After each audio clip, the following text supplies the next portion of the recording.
Hey guys, welcome back to my channel. So in the last video we discussed about heart. If you have not seen that, please go and visit. The playlist is there in the comment section. So now we all know that this heart is providing blood to all the parts of the body. Fine. So from where does this heart get the blood? Heart also requires some source, because all the organs they require, blood. So how is this heart getting the blood? How are the muscles of the heart getting the blood? So there are coronary arteries in the heart which supply blood to the heart itself. Okay, but sometimes what happen is that the deposition of the cholesterol take place in the coronary artery, leading to a condition called as atherosclerosis. What happens in this atherosclerosis? That is, the deposition of cholesterol take place, due to which the flexibility of the this coronary artery is no more there. So this is the condition atherosclerosis. इसकी वजह से क्या होता है? Heart attack आ जाता है, जिसे हम बायोलॉजिकल लैंग्वेज में क्या बोलते हैं? Myocardial infection. स्पेलिंग्स को ध्यान से देखो। फाइन। तो अथेरोस्क्लेरोसिस हो जाता है, उसकी वजह से हार्ट अटैक्स वगैरह आ जाते हैं। ठीक है। और जो उसकी वजह से जो चेस्ट में पेन होती है उसे हम बोलते हैं एंजीना पेक्टोरिस। उस पेन को हम क्या बोलते हैं? Angina pectoris. ठीक है। This is the chest pain, जिसकी वजह से मतलब हमारी जो हार्ट को सप्लाई नहीं मिलती ब्लड की, उसी ये पेन को बोलते हैं angina pectoris. So I hope now you know the terms. What are the terms? First, कि जब डेपोजिशन ऑफ कोलेस्ट्रॉल हो जाता है आर्टरीज में और आर्टरीज अच्छी तरह से फ्लेक्सिबल नहीं रहती हैं, तो उस कंडीशन को हम बोलते हैं एथेरोस्क्लेरोसिस। अब इसकी वजह से क्या होगा? ब्लड अच्छी तरह से सप्लाई नहीं होगा, हार्ट अटैक आ सकता है। हार्ट अटैक कॉमन लैंग्वेज में बोलते हैं, बायोलॉजिकल लैंग्वेज में इसे बोलते हैं मायोकार्डियल इन्फेक्शन। ठीक है। स्पेलिंग्स ध्यान से देख लेना। और तीसरी चीज जो आपको यहाँ पता होनी चाहिए वो क्या है? कि जो इसकी वजह से पेन होती है चेस्ट में, उसे बोलते हैं एंजीना पेक्टोरिस। उस पेन को हम क्या बोलते हैं? Angina pectoris. तो ये तीन टर्म्स आपको पता होनी चाहिए। अब हार्ट में डबल सर्कुलेशन होती है, वो कैसे? So now see here. So here I will not be doing a proper heart. मैं इस तरह से बॉक्स ऐसे बनाकर आपको दिखाऊंगी। अब ध्यान से देखना। इसमें 4 चैम्बर्स में डिवाइड कर रही हूँ। यहाँ राइट एट्रियम होता है, या लेफ्ट एट्रियम होता है, या राइट वेंट्रिकल होता है, या लेफ्ट वेंट्रिकल होता है। अब देखो, लेफ्ट वेंट्रिकल से as you all know blood goes to aorta. तो मतलब हम यहाँ से बना देते हैं कि यहाँ से बॉडी में जाता है और वापस कहाँ पर आता है? राइट एट्रियम में। तो ये सारा हो गया बॉडी से। और साइमल्टेनियसली क्या हो रहा था? राइट वेंट्रिकल से। आपने पिछली वीडियो देखी होगी तो आप यहाँ से बहुत अच्छे से आइडेंटिफाई कर पा रहे होगे।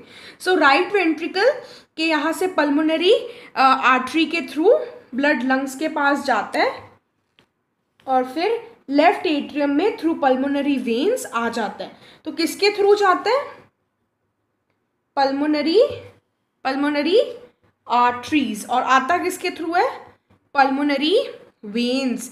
यहाँ से किसके थ्रू जाता है? आयोटा, जो कि यहाँ से निकलती है और पीछे की तरफ हो जाती है और सभी पार्ट्स को प्रोवाइड करती है। और आता किसके थ्रू है? Inferior and superior vena cava के थ्रू ब्लड यहाँ पर आता है, और फिर पल्मोनरी आर्टरी के थ्रू लंग्स में जाता है, और लंग्स वापस वेन्स के थ्रू भेजते हैं। तो यहाँ पे एक जगह पे लंग्स के थ्रू सर्कुलेशन हो रही है और एक body. That is why we call it as a double circulation. I hope this is clear. अब देखो, अगर तो आपने प्रीवियस वीडियो के लास्ट के 2-3 मिनट्स देखे हुए हैं, अगर आपने नहीं देखे तो पहले नीचे जाकर प्लेलिस्ट है उसमें जाकर आप देखो, और आपको जो पार्ट 5 है ना सर्कुलेटरी का, ये पार्ट 6 है, वो जाकर देखो। उसके लास्ट के 4-5 मिनट्स की देखो वीडियो।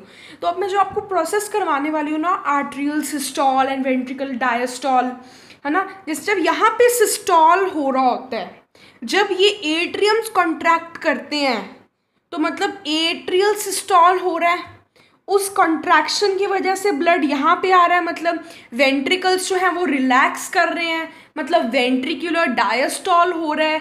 इसका मतलब atrial systole and ventricular diastole ये दोनों प्रोसेसेस इकट्ठे होते हैं। जब ये कॉन्ट्रैक्ट करेगा तो ब्लड यहाँ आ जाएगा, है ना। उस टाइम पे क्या होगा, यहाँ वाली जो वॉल्व है, और जब ये पूरा का पूरा कॉन्ट्रैक्ट करेगा ना तो यहाँ से ब्लड यहाँ आएगा और यहाँ से ब्लड यहाँ आएगा। यहाँ से यहाँ पे ब्लड किधर से आया, बॉडी में से, और यहाँ पे ब्लड किधर से आया, लंग्स में से। तो ये ब्लड इधर आएगा, ये ब्लड इधर आएगा, और ये वाली जो वॉल्स हैं हमने पिछले वीडियो में देखा था, ट्राइकस्पिड एंड बाइकस्पिड, ये ओपन हो जाएंगी और ये वाली जो है ये क्लोज हो जाएंगी जब एट्रियल सिस्टॉल होता है। तो यहाँ पे, और जब ये क्लोज होती है तो कौन सी साउंड प्रोड्यूस करती है, डप। ठीक है, अब क्या होगा, अब जब इधर से सारा ब्लड नीचे आ जाएगा फिर ये दोनों कॉन्ट्रैक्ट करेंगी ताकि ब्लड जो है वो ऊपर चला जाए।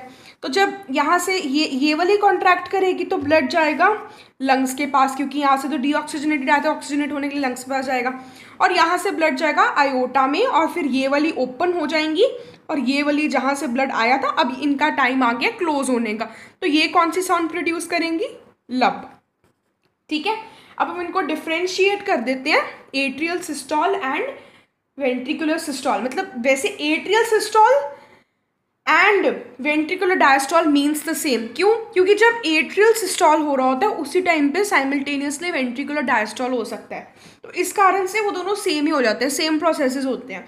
तो एट्रियल सिस्टॉल का मतलब होता है वेंट्रिकुलर डायस्टॉल, और वेंट्रिकुलर सिस्टॉल मतलब एट्रियल डायस्टॉल। तो मतलब उल्टा, अगर एक पार्ट कॉन्ट्रैक्ट कर रहा है तो दूसरा रिलैक्स करेगा, अगर एक रिलैक्स कर रहा है तो दूसरा कॉन्ट्रैक्ट करेगा। तो इसीलिए हम अब देखेंगे डिफरेंस बिटवीन जब एट्रियम्स कॉन्ट्रैक्ट करते हैं और दूसरा जब वेंट्रिकल्स कॉन्ट्रैक्ट करते हैं तो क्या होता है, तो हम वो देखते हैं अब। सो अब देखो, atrial सिस्टॉल and another one is ventricular systole. Fine. अब atrial systole में क्या होगा, atriums will contract of course, and ventricular systole में ventricles will contract. Fine. When atrials will contract then blood will come into ventricles, that means the bicuspid and tricuspid will open.